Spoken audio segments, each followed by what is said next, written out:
Renforcer la paix et le vivre ensemble entre les jeunes de la région de Sikasso est l'objectif visé par cette compétition sportive qui s'inscrit dans le cadre de la mise en œuvre du projet d'appui à la jeunesse de la région de Sikasso dans la consolidation de la paix, la coexistence pacifique à travers les valeurs et mécanismes endogènes. Lancé le 11 janvier 2024 au complexe sportif du centre Saint-Jean-Bosco de Sikasso, le tournoi Donkoni Maya a mis en compétition 6 établissements secondaires de la région. Ce jeudi 29 février s'est tenue la grande finale du dit tournoi avec 2 matchs au programme. Le premier opposait les jeunes filles du lycée Blaise Pascal à celles du lycée public 2, quant au second opposait les jeunes hommes du lycée public 2 aux élèves du centre Saint-Jean-Bosco de Sikasso. Ainsi, les blanches du lycée Blaise Pascal sortent victorieuses face au lycée public 2 avec un score de 2-0. Après le coup d'envoi du second match, les rouges du centre Saint-Jean-Bosco ouvrent le score. Les bleus-blancs du lycée public 2 ne tarderont pas à égaliser le score à la deuxième période, soit 1 but partout. Malgré la domination des rouges, le score reste en faveur des deux équipes. C'est au tir au but que les deux formations se départagent en faveur du lycée public 2. Après constat d'un manquement à l'article 7 du règlement intérieur établi à l'unanimité par la commission sport de l'équipe gagnante, la victoire du match des jeunes filles fut attribuée aux blanches du lycée Blaise Pascal. L'équipe féminine du lycée Blaise Pascal et l'équipe masculine du lycée public 2 remportent ainsi la première édition de la Coupe Donkoni Maya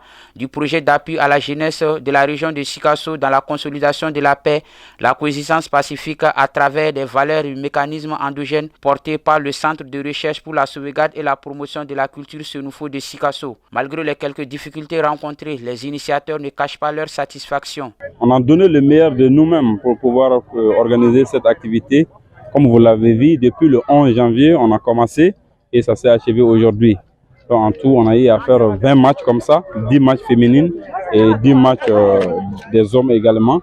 Mais on rend grâce parce que ça s'est bien terminé et on n'a pas eu franchement un dommage collatéral. Loin d'être un cadre de distraction, est aussi un facteur de paix d'union, d'où sa pérennisation. Vraiment, une fois de plus, je tiens à remercier et à féliciter les organisateurs, car l'initiative a été très salutaire.